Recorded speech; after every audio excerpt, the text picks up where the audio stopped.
உடலை பாதுகாக்க தேவையானதை தவிர வேறு எந்த இன்பத்திலும் ஈடுபடாமல் இருப்பதே உடைமை இல்லாமை.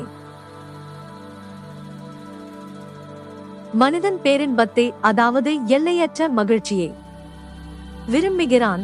ஆனால் அறியாமையால் அவன் இந்த பேரின்பத்தை இந்த ஜட உலகில் மட்டுமே தேடுகிறான்.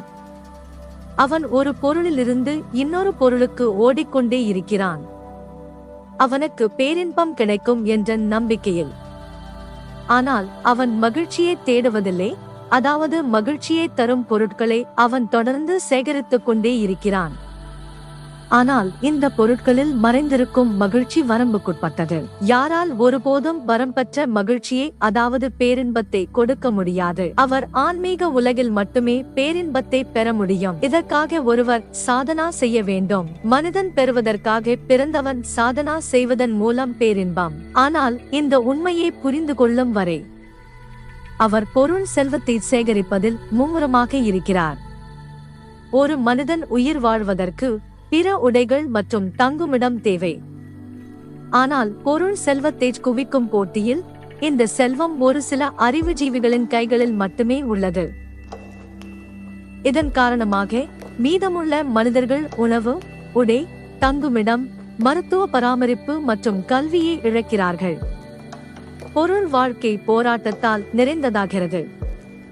அறிவு மந்தமாகிறது.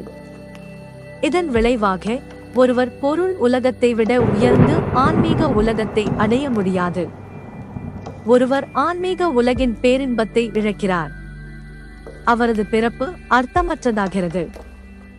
இவ்வாறு அபரிகிரகத்தை மீறுவது முழு சமூகத்தையும் சீரழிக்கிறது. பொருள் வாழ்க்கை கடினமாகிறது. மக்களிடையே போட்டி தொடங்குகிறது. மனித வாழ்க்கை பொருள் உலகிற்கு மட்டுமே வரையறுக்கப்பட்டுள்ளது. ஒருவர் மன மற்றும் ஆன்மீக உலகின் சாதனைகளை இழக்கிறார். எனவே அபரிகிரகத்தை பின்பற்றுவது கட்டாயமாகும். அபரிகிரகத்தை மீறுவது சமூக விரோதமானது. வாழ்க்கைக்கு தேவையானதை தவிர வேறு இன்பப் பொருட்களை கைவிடுவது. அதை செய்யுங்கள். உங்கள் பசியை போக்க மன மற்றும் ஆன்மீக உலகில் நுழையுங்கள். மன மற்றும் ஆன்மீக உலகின் செல்வத்தை அனுபவியுங்கள். ஒருவருக்கு பொருள் உலகில் எவ்வளவு தேவை என்பதை சமூகத்தில் தீர்மானிப்பது மிகவும் கடினம். இருப்பினும் சமூகத்திற்கு ஒரு குறைந்தபட்ச தேவை தீர்மானிக்கப்பட வேண்டும்.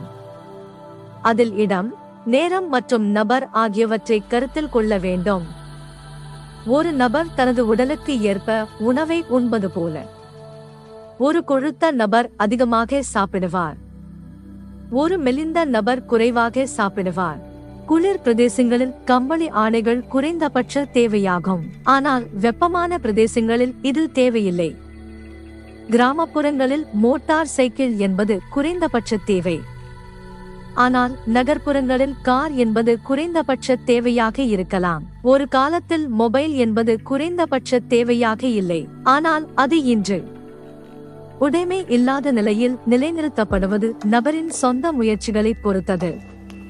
அபரிகிரகம் என்பது பொது மக்களின் நலனுக்காக தனது குடும்ப உறுப்பினர்களை உடல் ரீதியாகவும் மன ரீதியாகவும் ஆன்மீக வாழ்க்கையையும் ஆரோக்கியமாகவும் வைத்திருப்பதன் மூலம் இன்பத்திற்கான வழிமுறைகளை குறைந்தபட்சமாக குறைப்பதற்கான வரம் பெற்ற போராட்டத்தின் பெயர்.